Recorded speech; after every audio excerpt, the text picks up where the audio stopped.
What's up everyone, welcome back to the channel. We're doing an update. So it's been a while, not much has really been getting done on the S15. I think the last video you guys would have seen of it would have been of putting in the battery in the boot, but it's actually ready to go.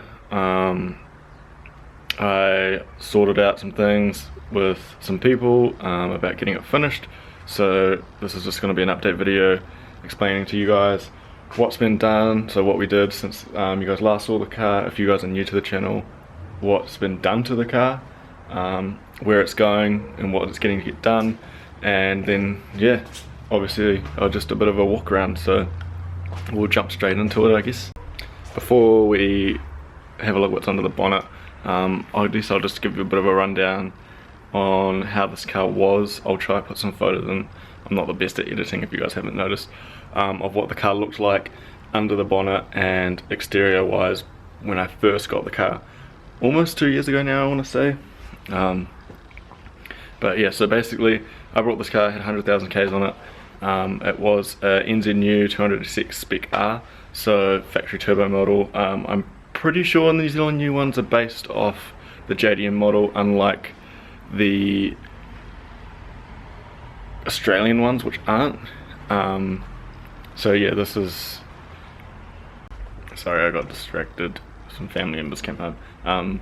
Where was I? Yeah, so these are different from the Australian model. These are Japan spec ones, so I think these make more horsepower, 250 roughly.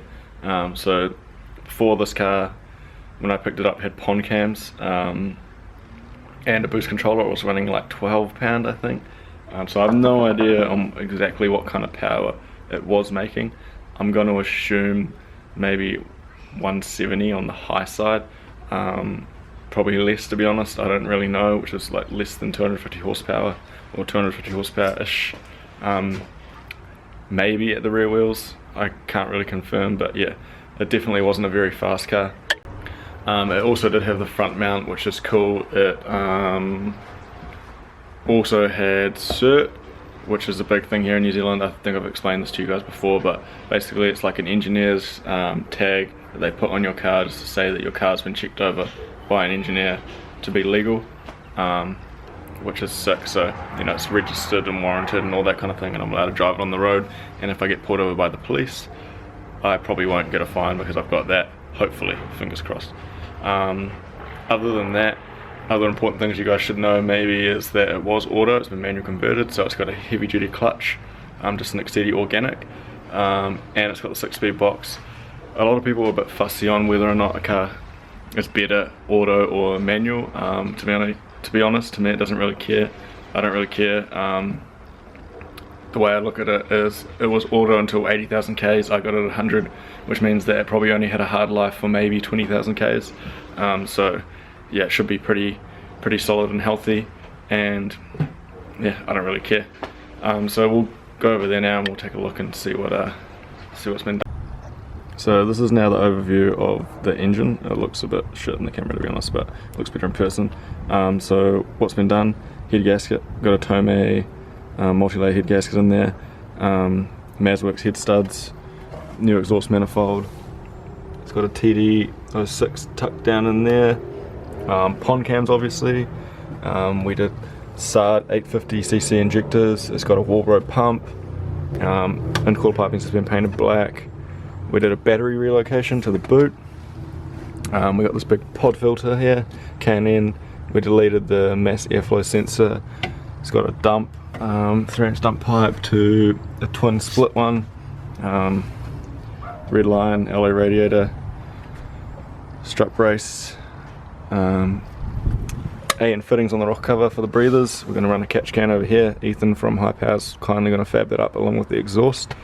But yeah, basically this is how she looks now. Some other big changes that we've done to this car, as well as the engine, have been, I put a Costco 2-way LSD in there. I actually got that out of Jess's car, so I wasn't planning on putting that in, but when I found out what it was, when I took it to work and pulled it apart, I definitely was going to put it in my car. She wasn't a fan so much of it just because it was a bit aggressive for her learning to drive in her car, which is fair enough, so we just put a factory LSD in there. We also converted from single pot rear calipers to 2-pot Skyline rear calipers with internal handbrake. If you guys want to see that video, I think it was a few videos ago, I tried to document it as best as I could to show you guys how to do it. And then I put some Inkies on it too, so I don't know if you guys have seen these yet, but Inkies with some big sticky tyres. So I'll do a quick walk around to the car now, and I guess that'll be good enough for a recap, just to let you guys know where we're at. And hopefully when you guys see this video, the car will be at Ethan's getting done, fingers crossed, because I am a few videos ahead.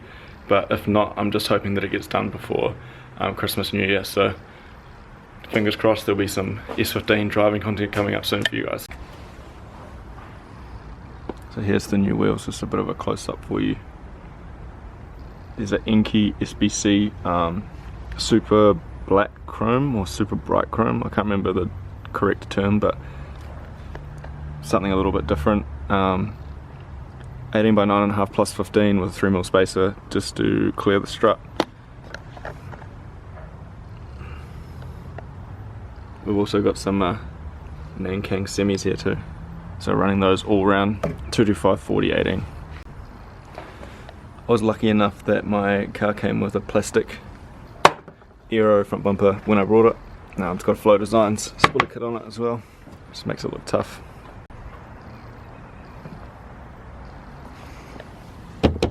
Flow Design splitter there, plastic factory aero side skirts, I put these on. Plastic end caps as well. Flow Designs splitter, you can see here, 2-pot rear conversion, internal handbrake, Skyline, looks good with the Inky. Bit tight here, but hopefully it'll clear itself with these tyres.